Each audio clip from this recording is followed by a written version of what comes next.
ఈరోజు ఈ విషయం అప్రస్తుతమే అయినా మాకు ప్రస్తుతం అది అవసరం. ఎందుకంటే ఎవరి గురించైతే నేను ఈ విషయం చెబుతున్నానో ఆ కుటుంబం మా వేద పాఠశాలకి చాలా సహకారం చేసిన కుటుంబం. కాబట్టి ఈ 2 మాటలు నేను చెబుతున్నాను తప్ప వేరే ఏమీ లేదిందులో. కొన్ని విషయాలు ఈ మధ్య మేము యూట్యూబ్‌లో చూస్తున్నాం. నాగ చైతన్య గారు ఎంతో సంతోషంగా వారు వివాహం చేసుకుంటున్నారు. ఆ వివాహ బంధం చక్కగా ఉండి వారిద్దరు సత్సంతానాన్ని కలిగి ఎలా అయితే నాగేశ్వరరావు గారి కుటుంబం కీర్తి ప్రతిష్టలు పొందిందో, వారు నాగార్జున గారు, వారి అన్నయ్య గారు ఇలా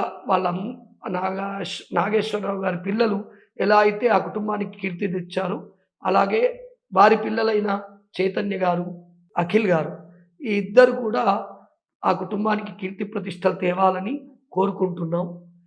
ఎందుకు ఈ విషయం చెప్తున్నానంటే, ఒకవేళ మనకేదైనా శాస్త్రం తెలిసుండొచ్చు తప్పు లేదు.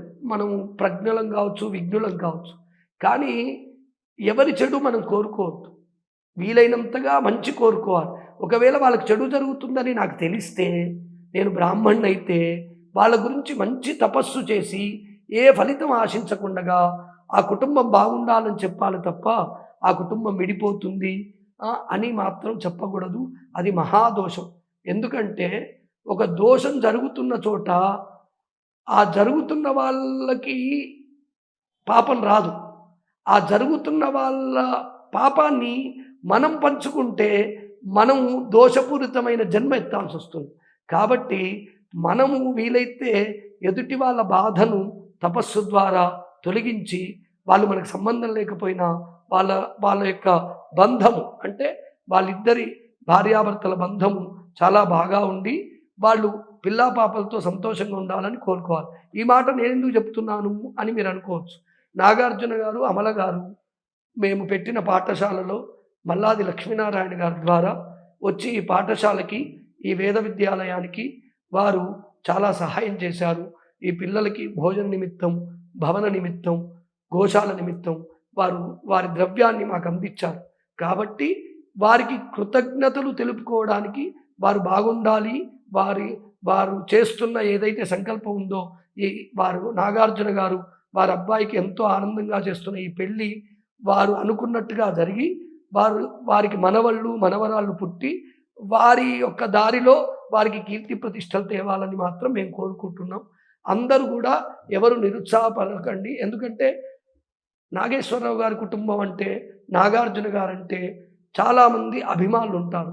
వాళ్ళందరూ బాధపడకుండా ఉండాలంటే మనం ఎప్పుడూ మంచే కోరుకోవాలి. కాబట్టి వారు పిల్లా పాపలతో ఉండాలి. వారికి ఇంతకుముందు ఏదో జరిగిందని చెప్పి దాని గురించి మనం ఆలోచించక్కర్లే. ఎందుకంటే ప్రతి వారికి జీవితంలో ఏదో ఒక తప్పు ఎక్కడో చోట జరుగుతుంది. ఆ తప్పు జరిగినంత మాత్రాన జీవితం మొత్తం అలాంటి తప్పులే జరుగుతాయని మనం ఊహించక్కర్లేదు.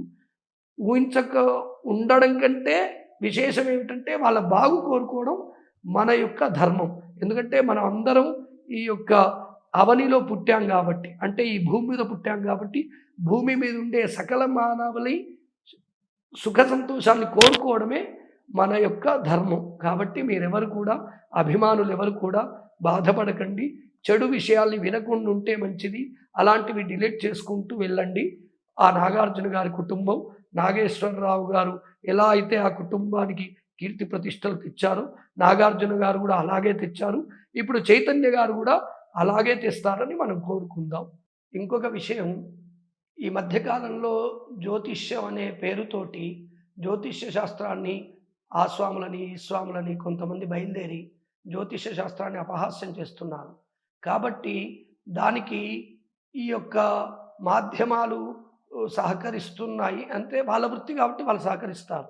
కానీ ఈ జ్యోతిష్య శాస్త్రము ఎప్పుడు అలా కోరుకోదండి. ఎందుకంటే మనం చూసినట్టయితే నాగార్జున గారికి కూడా అంతకుముందు వారికి మొదటి వివాహం విచ్ఛిన్నమైంది. కానీ అయినా కూడా ఆ సంతానంతోటి కూడా చాలా సత్సంబంధాలు మన నాగార్జున గారు ఏర్పరచుకున్నారు. అలాగే రెండో వివాహం అమల గారిని చేసుకున్న తర్వాత వారి కీర్తి ప్రతిష్టలు ఎక్కడా భంగం కాకుండగానే ఆవిడ మళ్ళీ ఆ కుటుంబాన్ని కూడా చాలా జాగ్రత్తగా తీసుకొచ్చారు. అట్లాగే ఒకటేదో విచ్ఛిన్నమైనంత మాత్రాన ఇంకోసారి చేసుకున్నది విచ్ఛిన్నం అవుతుందని జ్యోతిష్య శాస్త్రం ఎక్కడా చెప్పదు.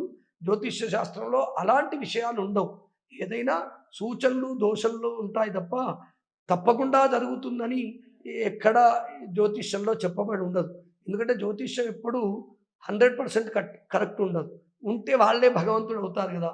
కాబట్టి నమ్మే వాళ్ళు గూడా కాస్త ఆ విషయాల్ని నమ్మాలనుకున్న వాళ్ళు నమ్మకుండా ఉంటే మంచిది. కాబట్టి ఇప్పుడు మనం చూస్తున్నాం ఈ మధ్య కాలంలో రాజకీయాల్లో చెప్పినవి ఎన్నో ఫెయిల్ అవుతున్నాయి. క్రికెట్‌లో చెప్తుంటారు. ఇవన్నీ ఎన్నో ఫెయిల్ అవుతున్నాయి. కాబట్టి ఇది గూడా అట్లాగే ఫెయిల్ అవ్వాలి తప్ప ఈ ఈ ఈ వాక్కు ఫలించకుండా వాళ్ళిద్దరూ మరలా వారి యొక్క కుటుంబ కీర్తి ప్రతిష్టల్ని ఆ ఇద్దరు దంపతులు మంచి కీర్తి ప్రతిష్టలతో, సుఖ సంతోషాలతో, పిల్లా పాపలతో ఆ ఇద్దరి జంట బాగుండాలని మనమందరం కోరుకుందాం.